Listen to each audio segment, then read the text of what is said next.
Hello viewers, a very good evening. Maskwera say, welcome to Africa and Beyond Television Network. My name is Ronald Wekwa Makusha. Let us take a look at why Honorable Job Sikhala can't be granted bail by the current magistrates and the current judges we have in the nation of Zimbabwe. We have case studies to look at. We have case studies to actually explore and see what happened after the judges and magistrates granted bail to Honorable Job Sikhala. Let us take a look or watch or listen from his lawyer actually speaking. Zimbabwe has returned back to the early 80s where there was detention without trial of opposition members.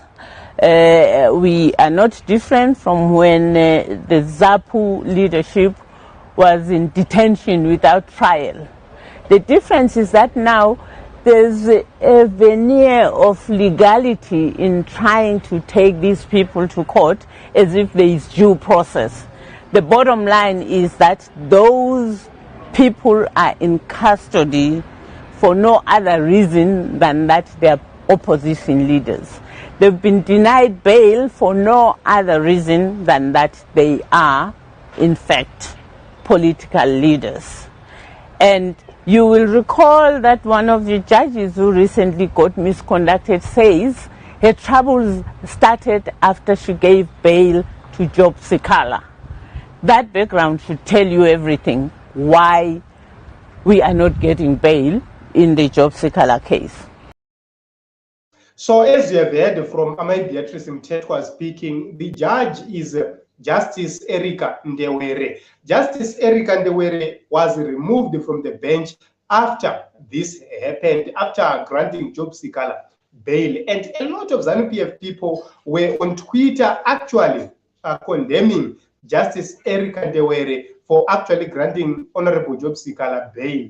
So you can actually see that a lot of people have suffered within the Judicial Service Commission of Zimbabwe. If we are to look, there is a missing judge, a judge who is not known her whereabouts. I came with that story, which was reported by the Herald itself, and the article was written by somebody from the Judicial Service Commission, and he actually said that the judge is nowhere to be found.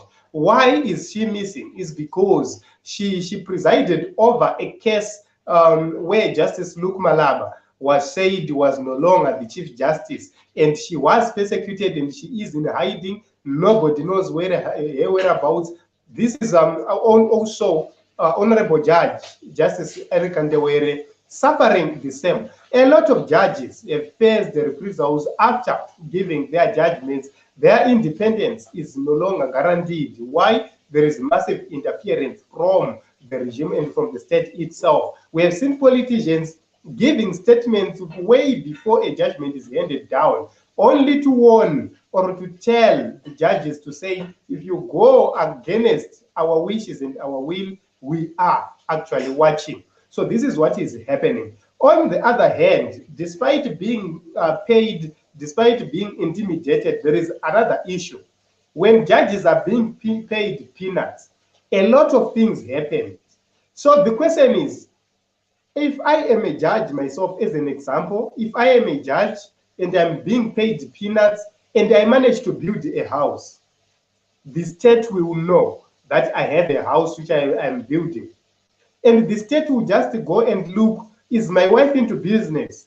No. Is my family into business? No. Am I doing any business? No. And they will say, Tambat. So by the time I am going to actually preside over a sensitive case, they will just send boys and say, Ndara, and if you try to resist, they will say, remember, Ndara Makawaka Imbaka in the past 3 years. We need to know what Makayaka said. Can you justify how you build that house? It shows that is how they blackmail the people who work within the judiciary. On other instances, they bring a bogus case before you. What to offer a bribe and you accept.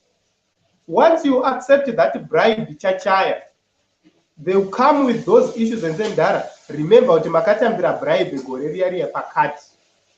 And what are you going to do next? You are going to dance according to their tune.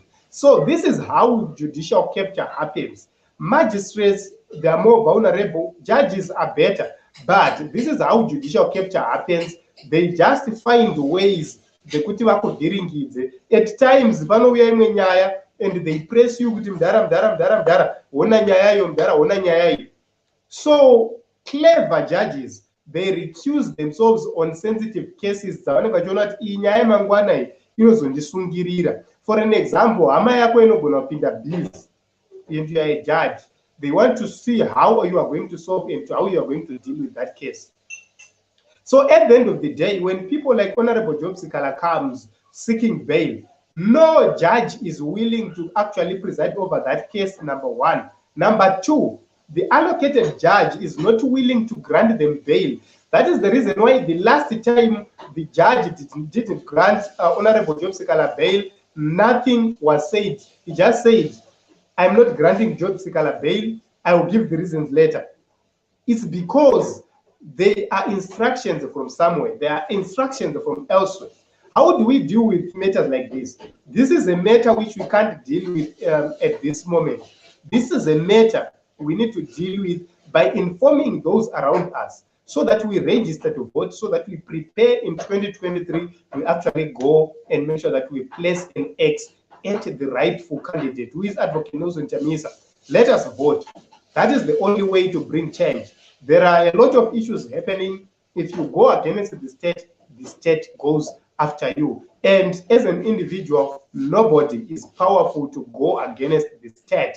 The state is so powerful, so equipped, they have everything at their disposal to make sure that they deal with you. So it takes courage for anybody to oppose the state. It takes massive boldness for anybody to actually stand against the state.